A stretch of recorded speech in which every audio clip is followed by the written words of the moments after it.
Empieza con una casa en silencio. Un silencio raro. Uno que no pertenece a un hogar con un bebé. Escribo porque todos repiten lo mismo. Buenos días, amigos. No les robaré mucho tiempo. Solo quiero pedirles que me ayuden a alcanzar el objetivo de 5,000 suscriptores y que se suscriban a mi canal Historias de Engaños. Espero que les guste la historia de hoy. Por favor, denle a me gusta y compartan el video con sus amigos. Les agradezco mucho a todos por ver el video. Que lo disfruten. Que el tiempo suaviza. Que la distancia cura. Que negarse a volver a mirar atrás te convierte en alguien duro. Yo miro esas frases y no veo nada. No encajan. Cuando alguien te rompe, la grieta no se vuelve blanda con los años. Se queda ahí, esperando. Tengo 44. El pelo ya no es el mismo. Eso dicen que da perspectiva. En mi familia nadie compra esa idea. Hace 15 años yo era otra cosa. Padre primerizo. Marido convencido de que la vida, por fin, empezaba a tener sentido. Zaida y yo crecimos juntos. No de esos matrimonios precipitados, pero sí lo bastante jóvenes como para aprender a ser adultos a la vez. Años de citas. Boda pasada la veintena. Los hijos aparecieron pronto en las conversaciones, con naturalidad, con ilusión. Vega no fue un descuido, fue un plan, nombres, colegios, barrios, incluso bromas sobre cuándo tendría permiso para salir con alguien. Yo fingía ser estricto, en realidad estaba orgulloso. Discutimos por cosas pequeñas, el color de la pared del cuarto, tonos suaves o algo más alegre. Eso era todo. Lo demás parecía sólido. Trabajo, facturas, rutina, nada que sonara a alarma. Si había fisuras, estaban escondidas. Cuando Vega nació, el mundo se estrechó. El tiempo dejó de ordenarse. Las noches se confundían con las mañanas. El cuerpo funcionaba por inercia. Zaida estaba exhausta. Yo también. Volví al trabajo enseguida. El dinero no espera. Al llegar a casa, el relevo. Brazos cansados. Ojos rojos. Era una etapa áspera, pero pasajera. Eso creía. Un tramo duro antes de una nueva normalidad, ahora con alguien más. Vega tenía semanas, muy pocas. Zaida eligió una mañana cualquiera. Esperó a que yo saliera. Abrió un par de cajones. Cogió ropa. Dejó una nota. Ni conversación previa, ni aviso. Papel doblado sobre la mesa. Palabras escritas deprisa. Decía que se había reencontrado. Que necesitaba sentirse viva. Que había alguien esperándola. Había una frase que todavía pesa. Que Vega estaría mejor sin ella. Que esas semanas ya lo habían demostrado. No pidió custodia. No propuso nada. No besó a su hija. La dejó con la vecina. La misma que a veces la sostenía unos minutos si Zaida salía a comprar algo. Calculó el tiempo. Justo antes de que yo llegara. Para que nadie sospechara. Para que nadie llamara. Abrí la puerta y encontré una casa vacía. Demasiado ordenada. Luego recogí a mi hija. Un cuerpo diminuto. Hambre. Llanto. Un reloj que seguía avanzando. Lo que vino después fue una sucesión de días sin forma. Aprender sobre la marcha. Manos torpes. Leche derramada. Instrucciones leídas de madrugada. Había cosas que nunca había hecho. Había cosas que ni siquiera sabía que existían. Y ahora todas vivían en mi salón. 15 años después, Zaida ha vuelto. Y no es ella quien cruza la puerta. Es Vega la que saca la basura. Y aún así, hay quien me pregunta por qué no entiendo eso de que el tiempo lo arregla todo. Aprendí deprisa porque no había margen. El reloj no negocia con el pánico. Pedí una excedencia sin sueldo. Llamé a mis padres sin rodeos. Ajusté la casa, los turnos, el cuerpo.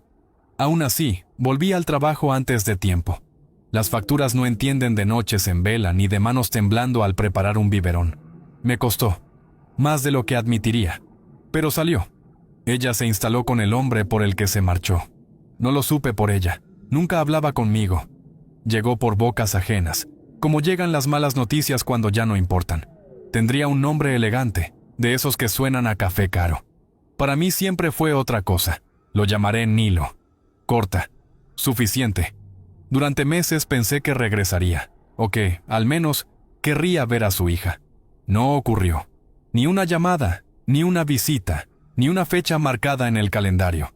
Los cumpleaños pasaron sin paquetes, las navidades sin sobres. Alguna transferencia aislada apareció el primer año, irregular, casi tímida. Después, nada. El silencio aprendió a quedarse. Inicié el divorcio porque alguien tenía que hacerlo. No podía seguir unido a una mujer que había cruzado esa puerta y no miró atrás.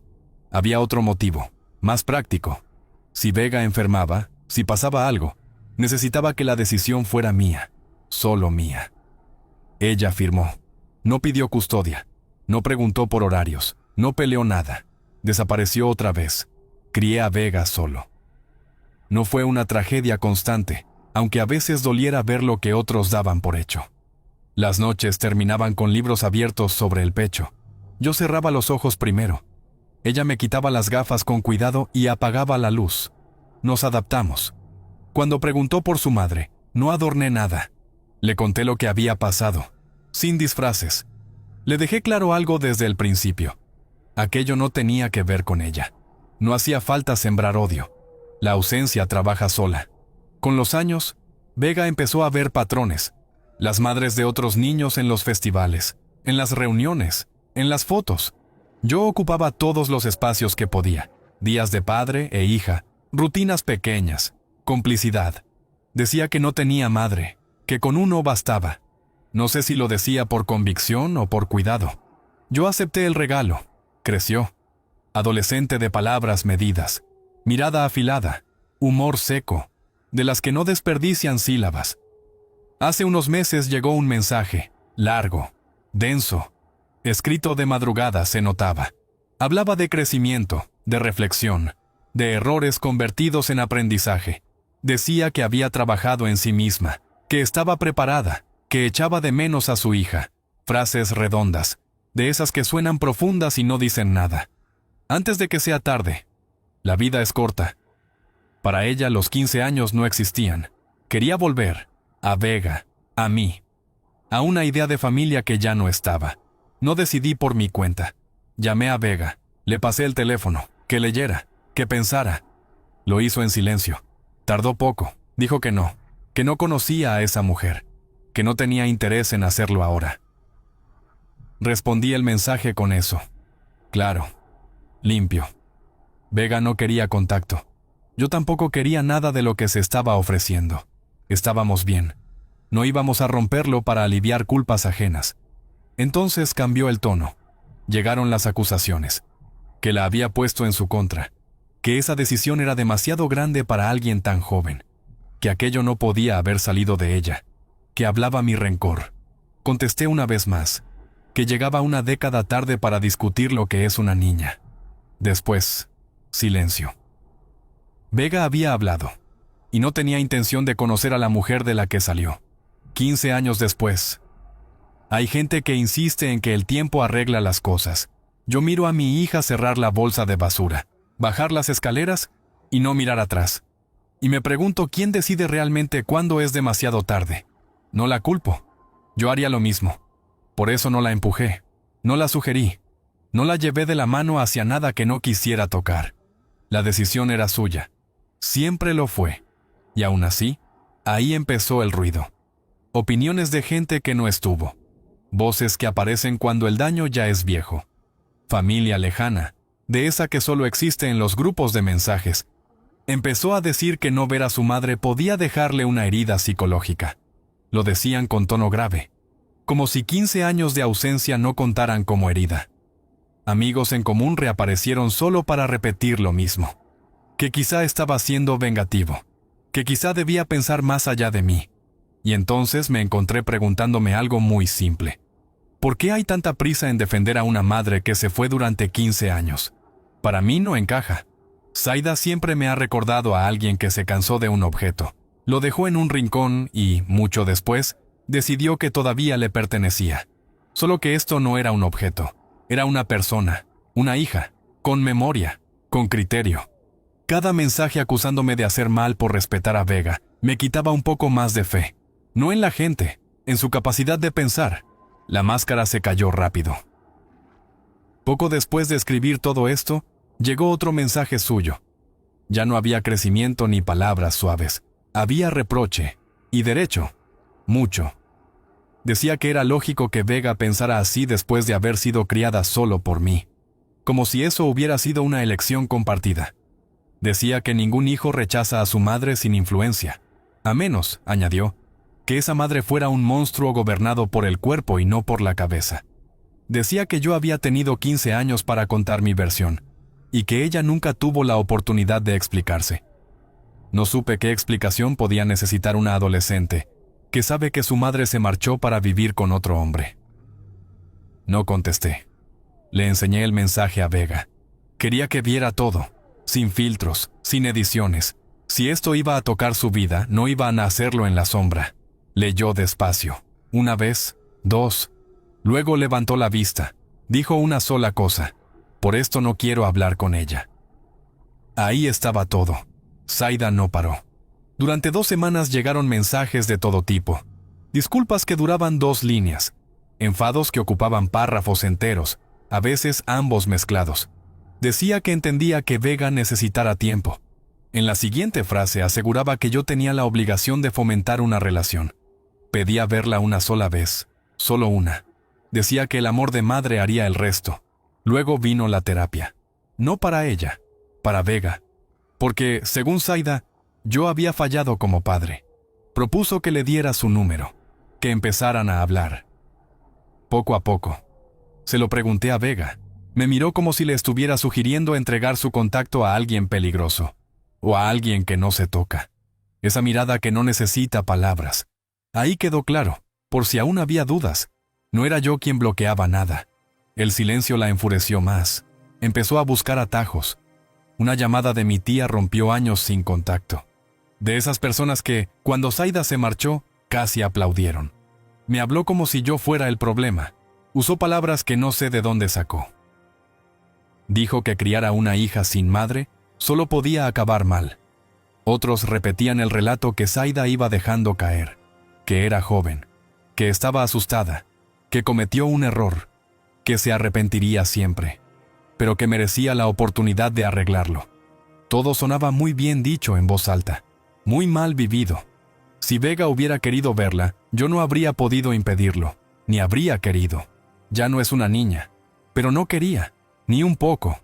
De hecho, empezó a revisar sus redes, ajustar privacidad, bloquear puertas antes de que alguien intentara forzarlas. 15 años después, algunos siguen diciendo que el tiempo lo cura todo. Yo veo a mi hija proteger su espacio con la misma firmeza con la que otros exigen perdón ajeno. Y empiezo a pensar que el problema no es que ella no quiera mirar atrás. El problema es que hay demasiada gente que no soporta que alguien viva con las consecuencias de sus decisiones. Sé por qué me lo preguntan. Pero no tengo un manual para esto. Nunca tuve una madre que reapareciera exigiendo espacio. Tampoco crecí con redes sociales abiertas como puertas sin cerradura. Le respondí a Zaida una última vez. Directo. Si seguía insistiendo, si seguía hablando de nosotros con terceros, actuaría. Policía, fiscalía, juez. El acoso, y más con una menor de por medio, no suele caer bien en ningún despacho. Le dejé claro algo. La decisión era de Vega. Yo no iba a empujarla hacia ningún lado. La respuesta llegó en segundos, cargada, que la estaba amenazando, que tenía derechos, que Vega seguía siendo menor, que no podía bloquearla para siempre, que estaba preparada para luchar. Ahí entendí que la paciencia ya no servía. Consulté a un abogado. Quería números, límites, hechos, no opiniones. Fue claro. Puede solicitar custodia compartida, puede intentarlo. Pero en este estado, a partir de los 14 años, el menor decide con quién vive y si quiere ver al otro progenitor. Si Vega dice no, es no. Un juicio solo sería ruido y dinero tirado. En cuanto ella hablara, se acababa. El abogado redactó una carta formal, explicó las opciones, marcó el perímetro. Cualquier intento de contacto directo o indirecto con Vega sería considerado acoso, sin ambigüedades. Cuando se lo conté, Vega preguntó si tenía que hacer algo. Le dije que no, que nos ocupábamos nosotros. Exhaló como quien suelta una piedra que llevaba en el pecho. Pensaba que podían obligarla a sentarse frente a esa mujer en un tribunal. La presión externa cambió de tono. Curioso cómo un abogado mencionado a tiempo ordena las opiniones ajenas. Cuando hay consecuencias reales, la gente mide mejor las palabras. Alguno me llamó mal padre. Les indiqué el camino de salida. Lo inesperado fue encontrar otros padres solos. Madres también. Historias distintas, heridas parecidas.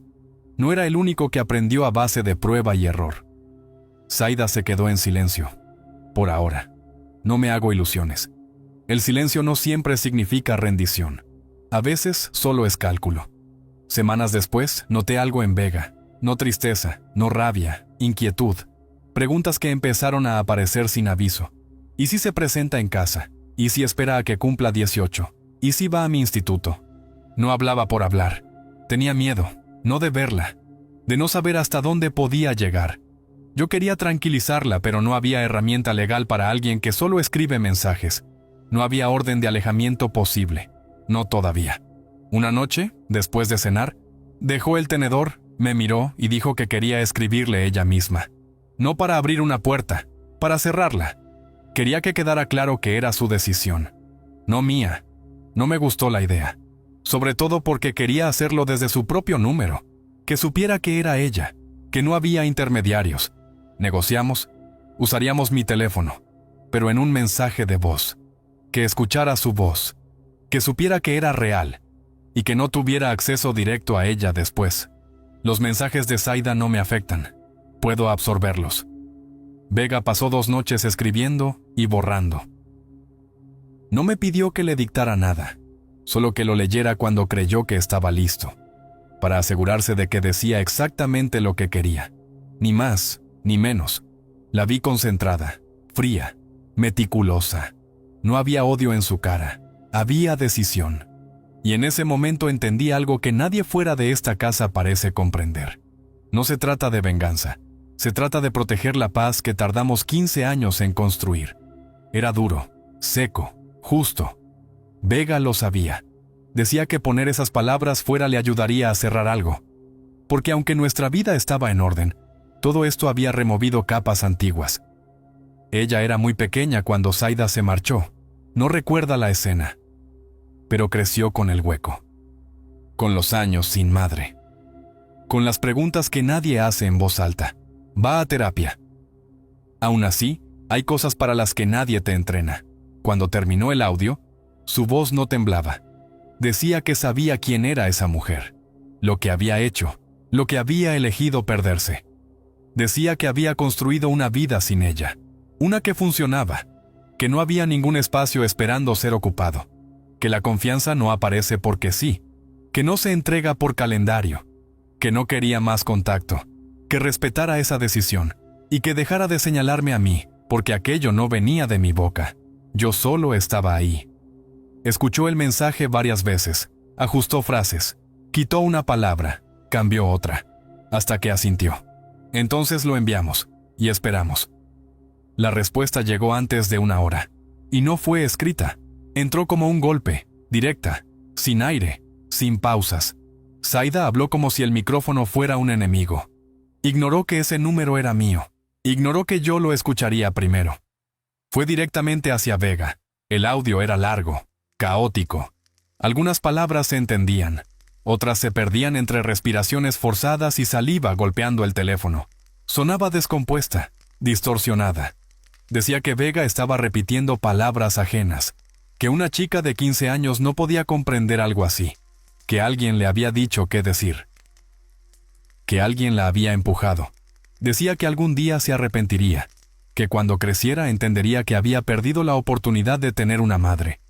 Entre acusaciones y frases atropelladas se dibujaba el retrato completo. Yo era el villano, el hombre incorrecto, el padre equivocado, el motivo por el que ella había elegido irse con otro. No paraba, no respiraba.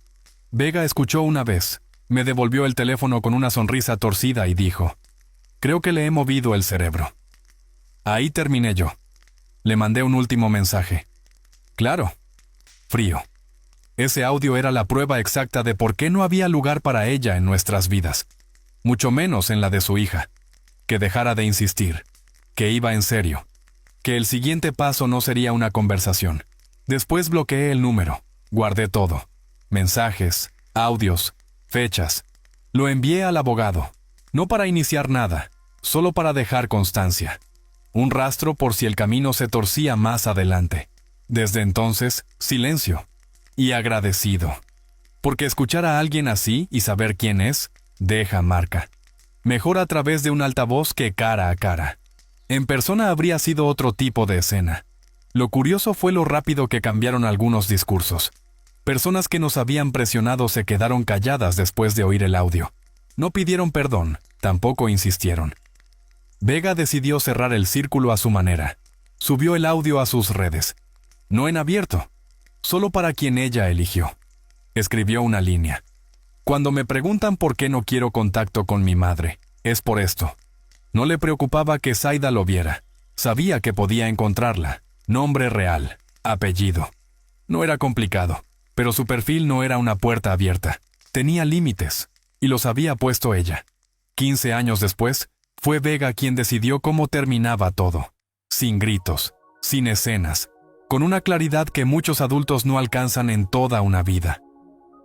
Lo único que me deja un sabor amargo, si esta acaba siendo la última vez que escribo sobre esto, es no haber encontrado nunca una respuesta clara. No a lo que hizo Zaida. Eso lo entiendo. A quienes la defienden. He intentado comprender qué empuja a alguien a justificar 15 años de abandono. ¿Qué mecanismo interno hace que miren a otro lado? He pensado mucho en ello y cada vuelta me lleva al mismo sitio. Personas que se reconocen demasiado en esa historia.